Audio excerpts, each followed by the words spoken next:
We're looking now at a promotional brochure pamphlet that was distributed by the Boston and Maine Railroad right at the turn of the century, 1900. It's the second edition of this Central Massachusetts version. There are numerous different locations that they cover. They all have these black and white photographs, and there is a list here. And so at the back we'll see this large folding color lithographed map of the New England region that depicts the areas with each of the stops of the railway line all throughout New Hampshire, Vermont, Maine, and Massachusetts. It's on a thin bond paper, fresh, clean example.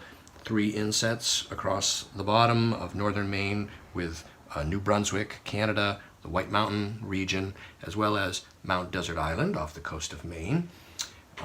And this item is now available online from you, Brian DeMambro.